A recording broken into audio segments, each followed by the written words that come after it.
ეს ნამუშევრები ფოტოგრაფ თაკო რობაქიძეს ეკუთვნის. გამოფენას კი პანკისის ხეობის ხმები ჰქვია. ახლა კი ყვება, რატომ გადაწყვიტა ფოტოგრაფმა პანკისელების ხმები შეეგროვებინა და ფართო საზოგადოების წინაშე წარედგინა. ხეობაში 2013 წელს ვიყავი პირველად და მას მერე ჩემთვის რაღაც განსაკუთრებული ადგილი გახდა. მაშინ დავიწყე პანკის სერიის გაკეთება, იმიტომ რომ მინდოდა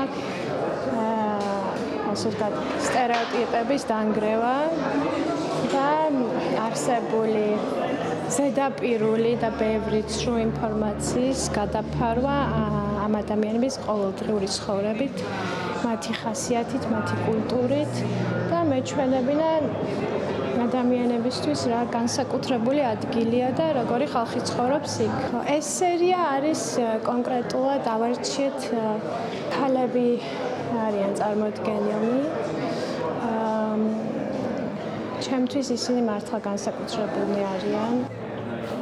ავტორი გვიყვება პანკისის ხეობის ულამაზეს ხედებზე და ქისტ ქალებზე, რომლებიც ერთდროულად სტერეოტიპების დამსხვრევასაც ცდილობენ და უცველესი ტრადიციების შენარჩუნებასაც. მე უკვე იქ მყავს რამდენიმე ოჯახი, ვინც უკვე ჩემი ოჯახის წევრია. პირველად ბადი მარგოშვილის ოჯახში მივედი, რომელმაც დააარსა ანსამბლი, საერთაშორისო ანსამბლი იყო და დადიოდნენ სხვადასხვა ქვეყნებში და ცდილობდა რომ გაევრცელებინა ქისტური კულტურა და რაღაც ამ ადამიანმა შემაყვარა იქაურობა.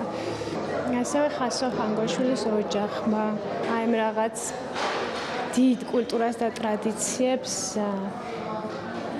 რო ხვდები მათ ეგრევე გრძნობ აი ამ ყველაფერს. საგამოფენო სივრცეში დამთვალიერებელი პანკისის ხეობაში მცხოვრები ქისტების შესახებაც მიიღებს ინფორმაციას. იქვე კედელზე წაიკითხავს მათ შესახებ ამბავს იმის თაობაზე, თუ ვინ არიან ქისტები, ამ ხეობაში როდიდან და რატომ ცხოვრობენ, როგორ უყვართ თავიანთი სამშობლო საქართველო და როგორ ცდილობენ თავიანთი თვითმყოფადი საქართველოსთან შეერთებული კულტურა შეინარჩუნონ. ფოტოსერია პანკისის ხეობის ხმები ჟურნალმა National Geographic-მა ფოტოფესტივალ ქოლგა თბილისი ფოტოს ფარგლებში წარადგინა. რუსთაველის გამზირის 37 ნომერში მდებარე საგამოფენო სივრცეში დამთვალიერებელს თაკო რობაქიძის 20-მდე ნამუშევრის ნახვა შეუძლია. წელს შევარჩიეთ თაკო რობაქიძის გამოფენა, რომელიც არის National Geographic-ის მკვლევარი და ერთ-ერთი გამორჩეული ფოტოგრაფი და ის შესანიშნავად გადმოცემს პანკისის ხეობის ხმებს, სწორედ ასე დავარქვით ამ გამოფენას. ამავე სახელწოდების ვრცელი სტატია დაიბეჭდება National Geographic-ის მაისის ნომერში და იქ უფრო ვრცლად შეიძლება მკითხველს გაეცნოს ამ გამორჩეულ ხეობას და რამდენიმე ფოტო, რომელიც არ არის აქ წარმოდგენილი, დაიბეჭდება პირველად ჟურნალში.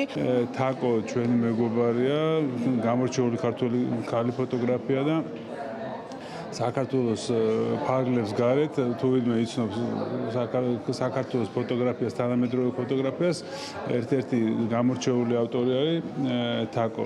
შესაბამისად გვიხარია, რომ ის წარმოადგენს სერიას პანკისში გადაღებულს, რომელიც არის სრულად უნიკალური თავის გამოსახულებით.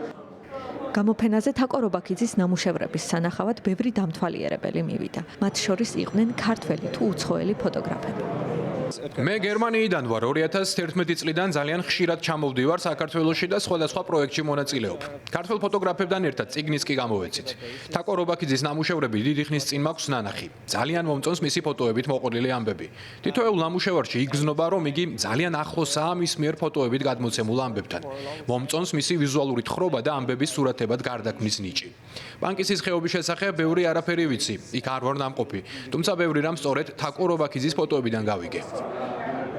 თაკო რობაქიძე დოკუმენტური ფოტოგრაფიის მიმართულებით მუშაობს და ძირითადად საქართველოში არსებულ სოციალურ-პოლიტიკურ თემებსა და ომთან დაკავშირებულ ამბებს იღებს. მას არაერთი ჯილდო და პრემია აქვს მოპოვებული. 2022 წელს National Geographic Society-ს გრანტი მოიპოვა და National Geographic-ის მკვლევარი გახდა. თაკო რობაქიძე Magnum Foundation-ის ფოტოგრაფიისა და სოციალური სამართლიანობის პროგრამის სტიპენდიანტია. ჟურნალში National Geographic საქართველო მისი ნამუშევრები არაერთხელ გამოქვეყნებულა. მათ შორის აღსანიშნავია სტატია აკრძალული ენა, რომელიც ენგურს მიღმა რუსული ოკუპაციის პირისპირ აღმოჩენილი ადამიანების შესახებ მოგვითხრობს. ყველა ფოტოს ეთხოვა რომ რაღაც ერთი კონკრეტული ფოტოგრაფის გადაღებულია, რაღაც თავის ხელწერა აქვს, თუნდაც ფერებით და თუნდაც რომ განლაგებით, რაღაც კონცეფციით, საინტერესო იყო. გამოფენიდან ზოგადად რომ გავდიო რაღაცის კიდე კვლევის და კიდე რაღაც ახალის შემეცნების და დაინტერესების სურვილი უნდა დამიტოვოს, რა და ამ გამოფენამ მართლა მოახერხა ეგ. საგამოფენო დარბაზის კედლებზე კი საინტერესოდ არის განლაგებული თაკო რობაქიძის ფოტოები და ამ ფოტოებიდან ძალიან ხმამაღლა ისმის პანკისის ხეობის ხმები.